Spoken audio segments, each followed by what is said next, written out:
Praise the lord.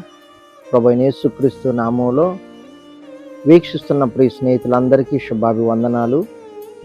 మీరు చూస్తున్నారు ఈ వీడియో ఛత్తీస్గఢ్ రాష్ట్రములో సుక్మా జిల్లాలో నయాపార్ అనే ఒక గ్రామంలో దేవుని సేవను ఎంతో భారభరితంగా దేవుని యొక్క పిలుపును బట్టి సేవ చేస్తున్నటువంటి ఒక సేవకుని యొక్క చర్చి ఇది.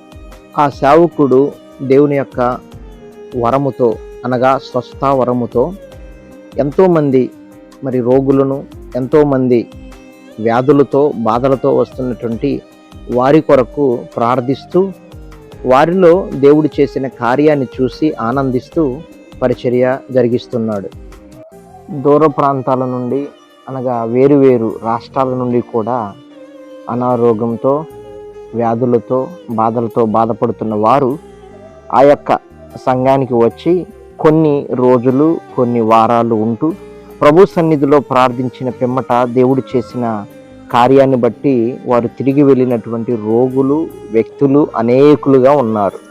గడిచిన కొన్ని రోజుల క్రితం వచ్చినటువంటి భయంకరమైన గాలి, తుఫాను, వానం బట్టి ఆ యొక్క రేకులు పగిలినటువంటి స్థితిని మీరు చూడగలరు. అన్నీ పగిలి కింద పడి ఫ్యానులు, లేకపోతే కూలర్ల మీద పడటం, ఆ రోగుల మీద కూడా పడాయని వారు సాక్ష్యం ఇచ్చారు. అయితే ఈ వీడియోలో మీరు స్పష్టంగా చూడగలరు. అదిగో పగిలినటువంటి రేకులు కానీ, తడిచిపోయి యాంప్లిఫైయరు, అదే రీతిగా కూలరు, విలువైనటువంటి వస్తువులు, కరెంటు సామాన్లు అన్నీ కూడా ఆ వర్షంలోని తడిచిపోయినట్టుగా మీరు చూడగలరు. పగిలినటువంటి ఆ రేకులను, కింద పడినటువంటి ఆ రేకు ముక్కలన్నిటిని కూడా వృద్ధులు, యవనస్తులు, చిన్న పిల్లలు కూడా తీసి బయట పడేసిన దృశ్యాన్ని మీరు చూడగలరు. హల్లెలూయా. ప్రభువైన యేసుక్రీస్తు నామములో వీక్షిస్తున్న ప్రియ స్నేహితులందరికీ శుభాభివందనాలండి. నేను మీ బ్రదర్ వేణు జోసెఫ్ని. నాతో పాటుగా పాస్టర్ భీమా సోడే, ఛత్తీస్గఢ్ రాష్ట్రంలోని సుక్మా డిస్టిక్లో కొంతగా నయాపర అనేటువంటి ఒక గ్రామంలో ఈరోజు భయంకరమైనటువంటి తుఫాను రావడం వల్ల చర్చి పైన ఉన్నటువంటి కప్పు, ఏదైతే రేకులు, అదే రీతిగా చాలా విలువైనటువంటి ఫ్యాన్లు, అదే రీతి కూలర్లు, ఇవన్నీ కూడా రేకులన్నీ వాటి మీద పడి అవన్నీ కూడా ఖరాబ్ అయ్యాయి. అయితే ఈ వీడియో మీరందరూ చూడండి, ప్రార్థించండి. దేవుని సేవకులు ఎంతో కష్టపూరితమైనటువంటి, భారభరితమైనటువంటి సేవ చేస్తున్నారు సేవకులు.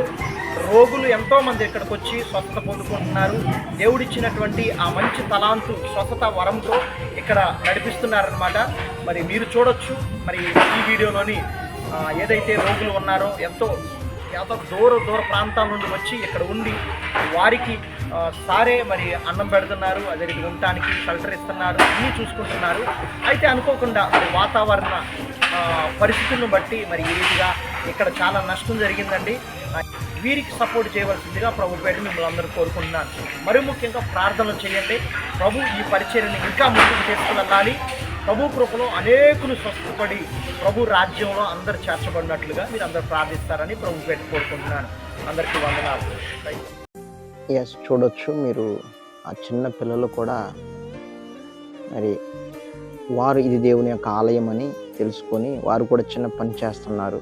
చిన్నగా నీళ్ళు ఎత్తిపోయడం కానీ, ఆ పగిలినటువంటి రేకు ముక్కలను బయట విసిరేయడం కానీ, ఇవన్నీ చేస్తున్నారు. అక్కడ ఉన్న వాళ్ళందరూ ఏమో ఆరోగ్యంగా ఉన్నవారు కాదండి. వారి కుటుంబంలోని భర్తలు కానీ, పిల్లలు కానీ, భార్యలు కానీ వారు అనారోగ్య పరిస్థితిలో ఉన్నప్పుడు యేసు ప్రభు వారు స్వస్థపరుస్తాడని తెలుసుకొని ఆ యొక్క ప్రదేశానికి వచ్చినటువంటి వారు ఆ కుటుంబస్తులు. చూస్తున్నారు కదా మీరు ఈ వీడియోలోని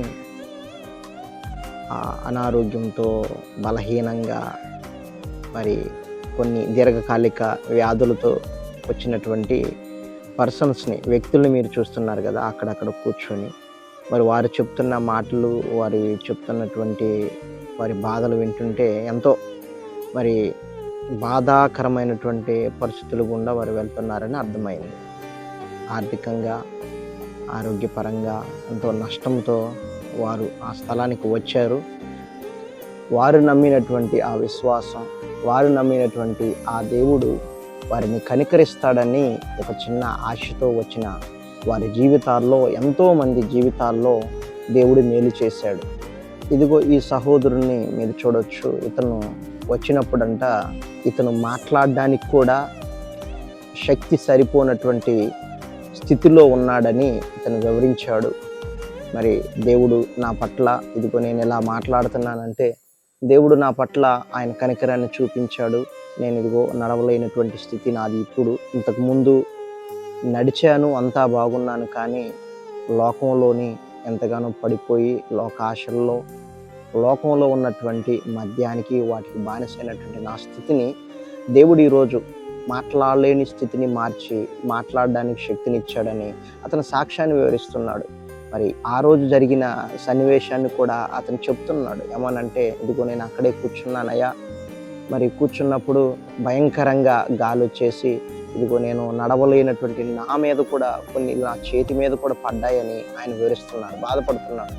సరే, ఏది ఏమైనా రోగులుగా బాధతో వచ్చినటువంటి వారికి ఆశ్రయం ఇస్తున్న ఆ మందిరం మరి ఇప్పుడు కూలిపోయింది. మరి రేకులన్నీ పగిలిపోయాయి. అయితే ఆ మందిరాన్ని మరి మీరు చూశారు కదా, ప్రతిదీ కూడా ఎంతోమందికి ఆశ్రయంగా ఉన్నటువంటి ఆ మందిరం మరి ఇప్పుడు కూలిపోవడాన్ని బట్టి నేనైతే ఎంతగానో బాధిస్తున్నాను. నా వంతుగా నేను కొంత సహాయాన్ని అక్కడ అందించాను. అయితే ఈ వీడియో చూస్తున్న మీరు ఆ మందిరానికి ఏదైనా మీ సహాయం అందించాలనుకుంటే దయతో కాంటాక్ట్ అవ్వమని మిమ్మల్ని ప్రేమతో రిక్వెస్ట్ చేస్తున్నాను. ఒకవేళ మీరు ఆ ప్రదేశానికి మనం కూడా కలిసి వెళ్దాం, మా చర్చి తరపున, మా మినిస్ట్రీ తరపున, మా యొక్క ఫౌండేషన్ తరపున, మా యొక్క పరిచర్యల తరపున మేము అక్కడికి వెళ్ళి చేస్తామని ఒకవేళ మీరు అనుకుంటే ఫోన్ చేసి నన్ను సంప్రదించినట్లయితే మనం కలిసి నేను మిమ్మల్ని అక్కడికి తీసుకుని వెళ్తాను. అవసరమైతే మీకు ఆ డీటెయిల్స్ అన్నీ కూడా మీకు వివరిస్తాను. తదుపరి మీరు చేయవలసినటువంటి మీ యొక్క పనిని మీరు చేయవలసిందిగా ప్రభు పేట కోరుచున్నాను. ఇదిగో ఇది బయట నుండి ఆ చర్చి యొక్క వ్యూ అన్నమాట. మీరు చూడవచ్చు, ఎంతోమంది అనారోగ్యంతో మరి దీర్ఘకాలిక వ్యాధులతో అక్కడికి వచ్చి స్వస్థ పొందుకున్నారు. ఇది గొప్ప సాక్ష్యంగా ఆ యొక్క పరిచర్య నిలిచిందని నేను దృఢంగా చెప్పగలను. ఎందుకంటే నేను అక్కడికి వెళ్ళి చూశాను, ఆ ప్రదేశంలో జరుగుతున్న దేవుని కార్యాలను నేను చూశాను. కనుక మీరు కూడా ఈ యొక్క మందిరానికి ఏదైనా మీ సహాయాన్ని అందించాలి అని అనుకున్నట్లయితే ఇది కనిపించే నెంబర్లకు మీరు ఫోన్ చేసి మీ వివరాలను చెప్పి మరి మీ చేయవలసినటువంటి మీ సహాయాన్ని అందించవలసిందిగా ప్రభు పేట కోరుకుంటూ నేను నా మాటలు ముగిస్తున్నాను. May God bless you. ప్రార్థించండి, సహకరించండి. దేవుడు మిమ్మల్ని, మీ కుటుంబాలను, మీ పరిచర్యను నిండారుగా దీవించి ఆశీర్వదించునుగాక.